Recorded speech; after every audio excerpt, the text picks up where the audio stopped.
I mean, hey, +2, right? That's a good thing. Good way to get us started. I'm still not co-op. I'm good. So welcome everyone who's joining us today. We're so excited to have you here. My name is Maggie and I'm a partner at Purse Strings. For those of you who are new here, Purse Strings is all about providing financial education, knowledge, know-how.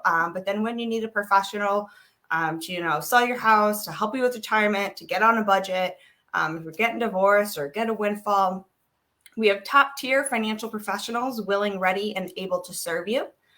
We call those our Purse Strings approved professionals, and Dale here is one of them. So welcome, Dale.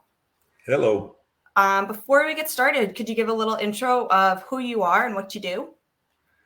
You bet. And so for people who don't know what a CFP is, it's a certified financial planner. I've been working actively in the financial planning business and investment management for 40 years. This is my 40th year now. And then CPRC is probably one you haven't seen before, and it stands for Certified Professional Retirement Coach. So the financial planning part talks about the money issues and getting up to that. And then I was also doing a lot of life issues and life planning and things as well.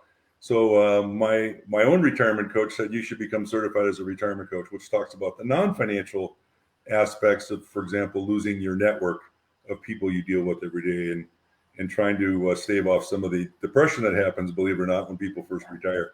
So that's a little bit about what I do. I'm in a conference this whole week on retirement coaching, so it's kind of interesting. Well, we know you're never going to retire. You love what you do. I don't think you should retire unless you need new ones. Oh, wow. You've really been on this call all day, haven't you? Sorry. But today and all of, what are we in, September, here at Purse Strings, we've been talking about debt. And so we've covered, some myths about debt, learning about credit cards, because that's a huge form of, credit, and credit cards are kind of another area of debt. But something we wanted to talk about today is kind of good, bad, ugly debt. And really, if you're looking at all your debts, the best one to kind of get started with, or where to get started to get the best kind of bang for your buck, I guess I would say, when you're paying off your debt. So I think we should start kind of explaining what ugly debt is, and then we'll just get to the prettier debt as we go along. So can you tell us, like a form of ugly debt that people might carry? You bet. So ugly debt is, in my view, debt that has exorbitant interest rates, that has almost impossible to achieve terms, and that you will probably be stuck in for a long time. For example, there's a group that used to have "We're backing you all the way" as one of their themes, and when you looked at their terms, I would think, yeah, right into the corner. And so I'm not going to say the company name. You can figure out what company it is, but that's a challenge. And so when you do things like, here's one of the concerns that I have. For example, right now you have companies that are advertising for veterans to take all of their equity out of their homes and being able to borrow it, and that's a dangerous trap. It also has a high moral hazard in that you have no then incentive to stick with the home. There's nothing left there for you to want to maintain should you run into any trouble. So it's a problem. But credit card debt certainly is one of those things, especially if you get some of those credit cards that are at 24% still, believe it or not. And that just is it's a loan shark rate in my view. So I was even thinking of credit card debt. It's kind of common, but there's also these like payday loans or things like that. We kind of see a lot on the news, or we see those places on the corner, especially all the time in like Chicago. You'd see these places, and I think you could, get some pre-advanced money. But we know this is really not the route to go. Well, and the price, we talk about terms again and interest. The price of doing that, of going out and getting an advance on your paycheck, if you will, is extremely expensive. And you'd be better off to just kind of suck it up and do some planning, set some money aside so that you don't need to go to a payday loan. And if you're talking about $500 and they're going to charge you, $50 to do that. If you do the math, that's a really high return for them, which means a very high cost for you. So yeah, I think you should avoid that at all costs, and you should work toward doing some planning that allows you to set some money aside. It even doesn't matter how much money you're setting aside. What matters is whether you're doing it on an ongoing basis and getting in the habit of doing it. Yeah, consistency is really key there. And try to do it automatically. Make it as easy as possible. So, have your bank draw from your checking account on a weekly basis and put $15 away, and don't buy 2 Starbucks coffees, and you got it, right? So it is getting into the habit and then building on the habit once you're in the habit is a key thing. And that's how people, I know somebody in my financial planning practice, I was amazed at, worked as a janitor, and this is 30 years ago, and they never made much money, and they managed to save about $750,000 over their life. Wow. And it was just because of discipline and having a lifestyle that is below what your income is. So trying to set a little bit of money aside, doesn't matter how much, just get in the habit. We just read that in our book club, The Psychology of Money. Since we're reading that was one of their stories as well, is that, there's so many people who earn so much, but if you're spending more than you earn, you're really not having much at the end of the day to kind of work with and to protect yourself. And it's dangerous because it's like balancing on a basketball. You can lose your balance at any time. Yeah, it sounds really hard to do. It is really hard to do. Not that I've tried it, because that'd be silly. Of course, we don't do silly things. And so we have the payday loans, not great. We talked a lot about credit cards. Those interest rates are really high. But then we have debt that's not always bad debt. Could you share some examples of why things might not be, bad debt? Yeah. So when we think about debt, we think about good and bad debt, and big picture now, these are big categories. Good debt is debt that helps when you're buying something that's appreciating as an asset. So a house is a good example of that. Is a car an appreciating asset? No. So we would consider that typically a bad debt. However, if a car helps you get the job that allows you to advance your life, it gets to be in that gray area, right? So then the key is don't go crazy on a car. I remember when we were buying our first house, and we were, and this is really funny because this tells you how long ago it was. I was 30, and my wife and I are looking at a house, and we're saying, you have to be an idiot to have a house payment over $1,000. Well, rent payments are $1,000 more plus today. So we were looking for houses, and we ended up, my wife was looking for like the perfect house, the perfect nesting place as our first house. And I'm looking for a house that is our first house that we're probably going to move on from there and so forth.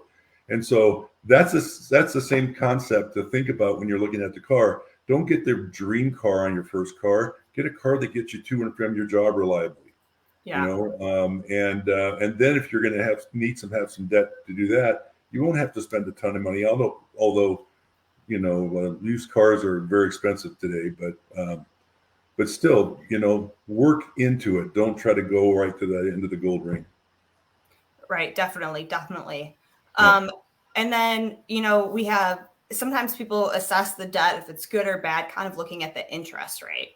And so that's one thing, about credit cards. If it's 24% interest, that's really high. But houses these days, what are they at? 3%? Not today. Today, they're about 6%. Oh, okay. It's gone. I mean, it's changed a lot in the last several months. And so, but even still at 6%, that's more of a long-term average on mortgages. When I first got into this business, mortgages were out there at plus 10. They were, in fact, it was interesting. You had, CD or certificates of deposit rates in the bank at 16%. People thought that was really good, but you had inflation rate that was that high as well. So you're really not getting anywhere, and mortgage rates were up high. So 6% is a lot higher than it's been in the last bunch of years, but we've had really cheap money for the last 10 years or so out there. Cheap money being low interest rates on the money, and but right now, even at 6%, it's kind of a normal number. It's kind of the normal rate, even though it feels a lot higher than it's been, because it is. But that also will limit then what you can buy in a house. It's the same thing. Just get your house. If it's your first house, get your first house. Don't get Yeah. your dream house. I mean, and that rate will limit how much house you can buy typically with the same dollar. So just be aware of that. But a house, that's appreciating 10% a year at a 6% mortgage, it's appreciating faster than you're spending for interest. So Yeah, that's a good definitely. thing. Yeah. And then I think sometimes we look at college debt, and that's kind of hard to always put a number on because it's not like your degree is always appreciating, but you always hope with that degree that ideally it would help you get paid more. And how many people get degrees and then never work in the field? Or how many I people read get the degrees? stat that 27% of people work in the field that they got their degree in. Only 27? Only 27%. So how many people go out and get degrees then that are not commercially viable? I mean, in other words, there's not an opportunity to really make money in that in order to pay down the debt. So when you're having college debt, other than what gets forgiven, which I have a problem with right now, but if you have college debt, be smart about it. The issue is that how much should you invest? If I invested $500,000 in a company that's only going to be worth 300,000, that is a bad investment. Mm-hmm. If I'm going to invest, $500,000 or $200,000 going to college, and I'm not going to be able to repay it because my job is going to pay me $35,000 a year, Yep. that is a bad investment, and therefore it's bad debt in my view. So people go into sometimes that scenario and they borrow as much as they can, and they live high on the hog, if you will, but they're living on borrowed money. So Yep. be smart about it and just be disciplined. That's a real key. Hard to do, easy to say, but be disciplined. Yep. Much easier said than done for sure. No, yeah. So if people, are going to start taking on some of their debt, what would be the first spot that you would recommend people to start? Wow, the first spot to get on debt. I mean, I think you're going to need transportation to a job. Yeah. But be reasonable about the transportation. Don't have a big car payment, because the more, somebody told me one time that the more everything that you buy takes a piece of your life, and buy it with that thought in mind. If you think about it, if you buy a stereo and never listen to it, it was a bad purchase. Right. So if you're going to listen to it, that's going to take time. So when you're buying anything, think about how much time it takes from your life, how much of your energy it takes. So if you're going to need a car, I mean, that's probably one of the first things that we do. We need a car. Rent isn't really debt, but it kind of is. It's an obligation that you make, and then especially if you sign a lease. Right. Getting that first house, you want to set aside money. There's a lot of home buyer programs where you don't have to spend a lot of money up front to get your first house. But you're going to want to spend money to furnish that first house. It's not going to be any fun if you have a house full of air. It echoes. You can rollerblade in it. It's a great time. That sounds like an accident waiting to happen. I remember my first credit card, my first big purchase on a credit card, and I was 18 years old, so it was a long time ago. This is going to say a lot about me. Was a bowling ball. Do you still have the bowling ball? I still have the bowling ball. Yes, that's a good investment. There you go. My fingers are bigger than those holes are now. I have to get them redone, but still. But when you're buying stuff on credit, buy stuff that makes sense, and it's really fun because it's easy to go out and buy stuff that you can be more aspirational about. Which when you look at it from the big picture, it's silly, but we buy things emotionally. I mean, we buy things from a standpoint of spur of the moment kind of stuff, and that's not a good thing if you're spending much money doing it. So the early debt would probably be a car. Yeah. And I don't know. What do you think, Maggie?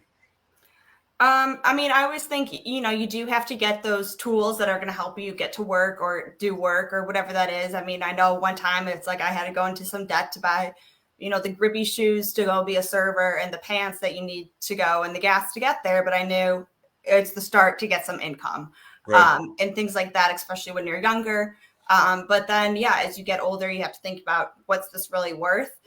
Sometimes if you're still in an hourly position, let's say you get $30 an hour and something's, $90, are you willing to put in 3 hours of work for this? Are you okay with that exchange, is sometimes how I look at it. But as someone paying off some credit card debt, I would always start there and see how you can avoid doing that, avoid getting yourself in that hole. But also, coming out of it, it's always, the first step is not using the card, which sometimes is like you budget enough just to not use the card and pay the minimum. And that's success for a couple months, and then you try to see how you can add more and more. So it's not an overnight thing. It is a small build of consistency and discipline for sure. And if you're disciplined and you can use a card for purchases that are normal purchases, but then pay it off at the end of every month, it might be a situation where whatever card you have is getting cash back or what have you, that you can use those things later for those purchases. I get a kick out of, you talked about pants. So I get a kick out of jeans that are all, ripped up. And I'm like, you're one of those. Do you buy them like that? I know. I could buy a pair of $40 jeans, rip them up for you, and sell them to you for $200. What's the deal? So I know. I don't know if I told you that story, but my wife, when she got a first little tear in her jeans, she had to throw them out. She didn't even donate them. I'm like, at least donate them. Some young kid would love those. Just saying, they'd probably rip it up further. So but that goes back to, I think women have better fashion sense than men do, and so you're more in tune to that stuff. But do what you need to do, because definitely wearing pants when you're a server is a good thing. It's a necessity. It's kind of a necessity, yeah. And so it's getting those things that will help you move forward in life, but be strategic about it. Yeah, for sure. Yeah, definitely. Let's see. Let me think what other questions I have for you while we're here. And if anyone's watching and has any questions, please feel free to throw them in the chat as well. And so just circling back to some of these like car things, and we talked about how a car is debt, and it's depreciating. So do you have any tips if your history of life would recommend leasing or buying a car to kind of avoid some of that debt? Great question. So I'll tell you a personal story.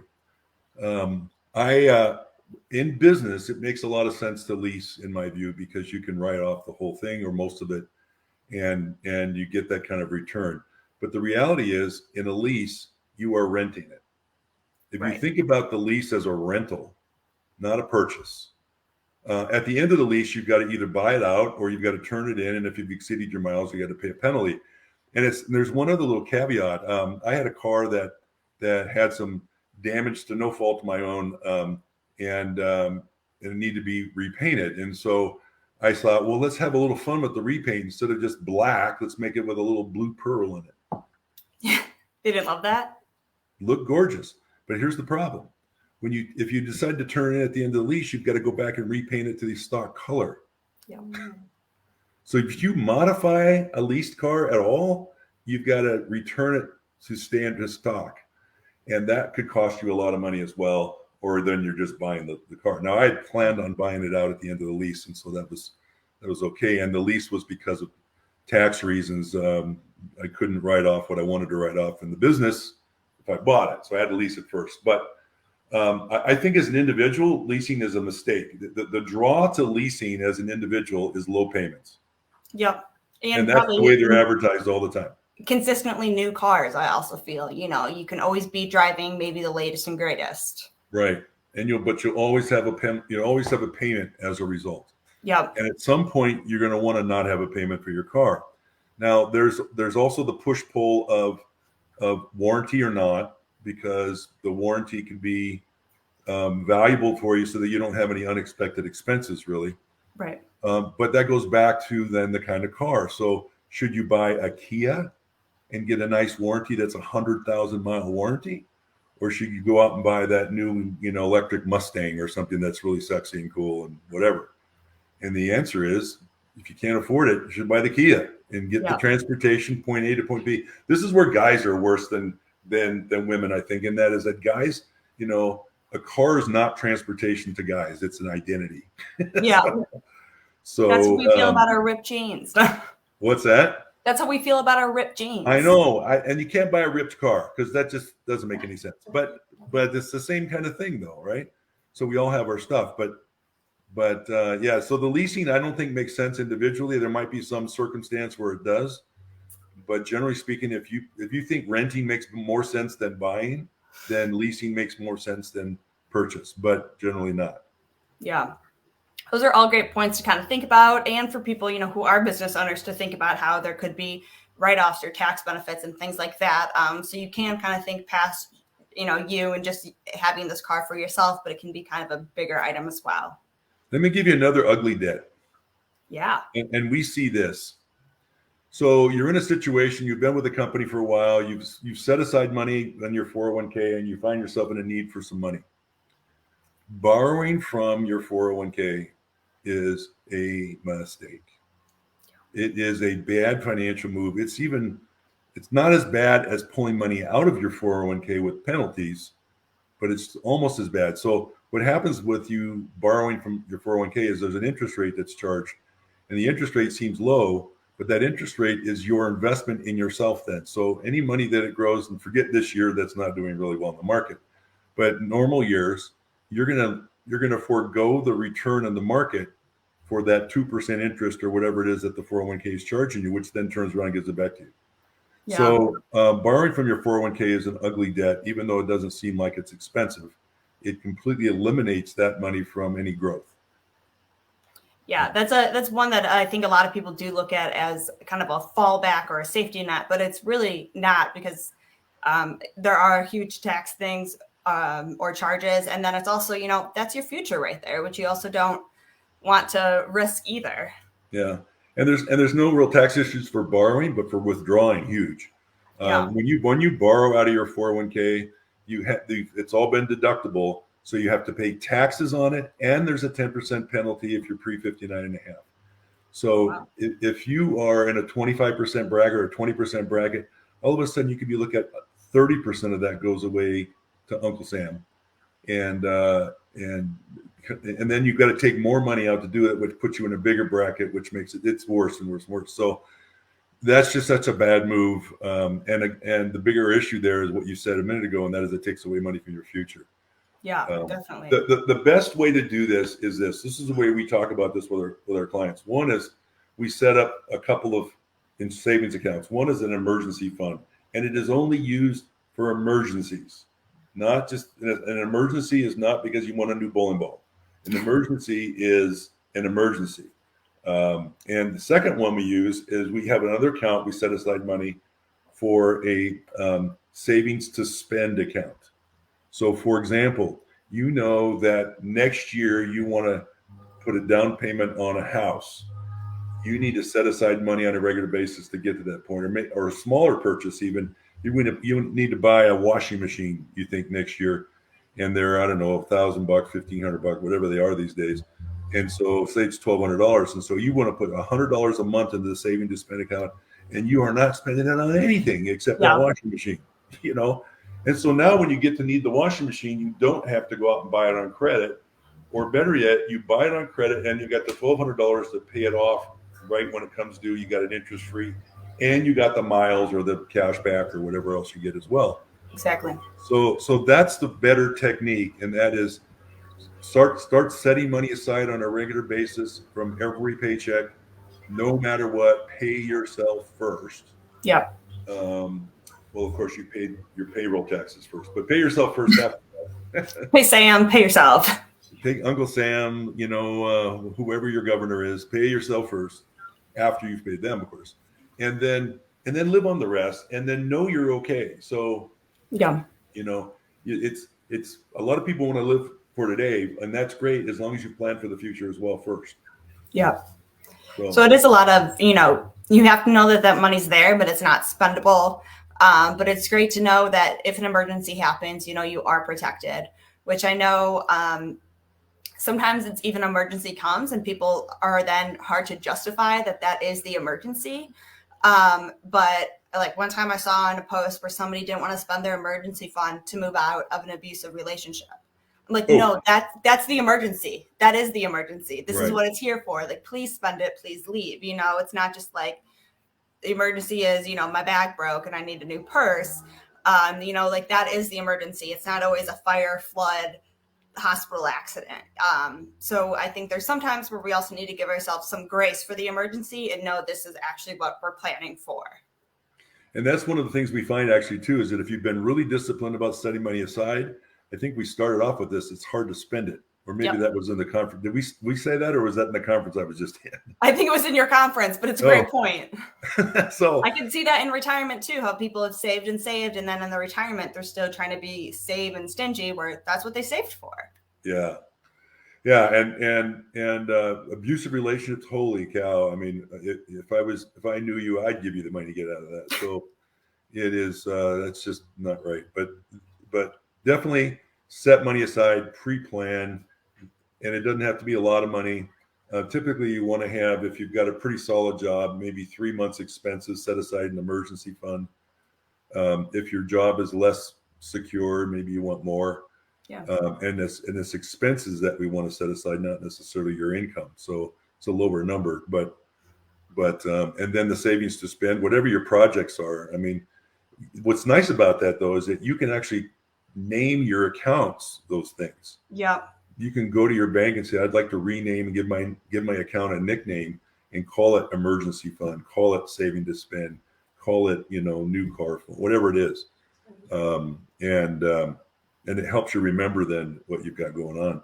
So it's funny because I have an account that I received money in that somebody bought property from me. And so it's a note that's owed to me. And I actually called it the note payments received account. Okay. Sounds odd, but you know what it is. You know exactly what it is. I know exactly what it is. And then when it gets to be a certain amount, then I invest it. And so it's because I'm an investment guy after all. So but yeah, just remind yourself why you have it so that you can stay disciplined about it. That's a key thing. And I think that's a great point to bring up as well. I know one of my accounts is, named for Maggie when she's 80. Oh, really? Every time that I remember, like, okay, that's for me later. It's like an investment account, but that's what I call that for later. That's and like 65 years from now. It's a long time, but I'm gonna need it someday, hopefully. And so it's every time I look at that, I'm like, oh yeah, that's what that's for. It's not just like this abyss of something. Which I know sometimes is hard to when it's account 0.0372 or something. No, and that's really smart. I just think that makes it so easy then to remind yourself why it's there. So exactly, it makes it easier to stay disciplined. But yeah, debt can be helpful. There are countries, I believe Korea doesn't believe in debt, and so what happens is they don't grow as fast as if you use debt. But if you use debt too much, think about even real estate back in 07, 08. How many real estate developers went bankrupt because they were so leveraged? Leverage means they have a lot of debt associated with that money. Here's another debt that's dangerous. If you have an investment account, there's something called margin debt. And margin debt is money that is borrowed, and the collateral is your investment account. And back in the Great Depression, you could have 9 cents of or $9 of margin of loan for every $10 of investment. That means you only have $1 of equity, if you will. Yeah. Now, what happens is you have to maintain that 90-to-1 ratio, right? Or 9-to-1 ratio. And so if the account goes down 10% only, you're wiped out. Yeah. Because unless you can come up with more money to create that 10% gap again, you're wiped out. So one of the things that changed after the Depression was they changed your maximum margin amount to 50%. So that 50% margin, if you borrow against your investment account, is easy to do. All you got to do is sign a paper and say, they'll give it to you, most brokerage houses. And but if the account goes down, think about what tech stocks have done over the last 2 years. If some of them are down 2/3. Yeah. So if that's the case, your total investment account's wiped out. And you're required to sell in order to maintain the margin, or you're required to come up with more cash. And if you don't have the cash, you have to sell it, right? And so that can be really dangerous. Here's another kind of fun fact I'm a math guy still, right? So how much does it take in a gain to offset a 50% loss? A double? You are very smart, Maggie. Most people don't get that, by the way. It Oh, takes really? a 100% gain to offset a 50% loss. If you have a 10% loss, it takes a 12% gain. That's why if you've seen your accounts and it's gone down 10%, then it goes up 10%, it isn't the same value, right? Yep.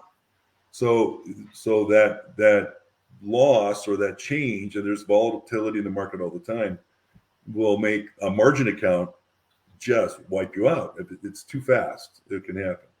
Mm-hmm. So, and our clients, in the 40 years I've been doing this, I've never had a client sign a margin agreement, not once. Yeah, it doesn't sound great. It's used all the time, but I Wow. don't believe in them. So that's one of those ugly debts in my view. Yeah, well, I think we've gone over a lot of great different debts today. I've even just learned about some as well. But I think really the bottom line here is we really want to avoid as much debt kind of as we can, because it just ends up paying a lot of money, and be consistent in saving for ourselves and for those future funds, and try not to spend those while we're building up those accounts, because those can really protect us later and really lead to greater things. Yeah, and be careful of things that make it sound easy. So, for example, there's a lot of talk right now about going to 50-year mortgages. Wow. 50-year mortgages. The average person sells their house every 7 years. If you consider refis as well, it's more often than that, I think. And so, if you're at a 6% mortgage and you can refi it down to 3, great, because that's money in your pocket. But try to refi it if you have 27 years left. Try to refi it for just 27 years, not Yeah. another 30 years, not pushing it way out again all the time. And so, those are things that you want to be careful on. There's so many more out there that we probably don't have time for, but just be careful and be smart about it. I hate to say it, but if it's too good to be true, it probably is. Well, remember the whole purpose of marketing is to get you to want to do something about it, right? And so they always make it sound really good. Yep. If you think something's really good and they've got the disclaimer on your screen with the digital TVs today, you can freeze frame it right there and then read those disclaimers. And believe it, I'm kind of weird that way, but believe it or not, those disclaimers tell you a lot about it. And usually it's not good. The disclaimers are there because they have to be from a legal standpoint. Yep. But to the spirit of the law, they're not really helping you if they're on screen for a split second and they're tiny print. So, but take the time to read those things. Take the time to read the agreements that you're getting into. It's annoying to people that are trying to get you to sign them, but that's not their problem. That's their problem. Excuse me. It'll be your problem if you sign it. Exactly. So get your magnifying glass out. There's a reason why they're hiding it from you. Imagine how big a mortgage agreements are these days. And I always tell them, send them to me ahead of time, or your escrow agent's going to be sitting there while I read it. Yeah, so. That's true. I love it. Well, thank you for all the great information today, Dale.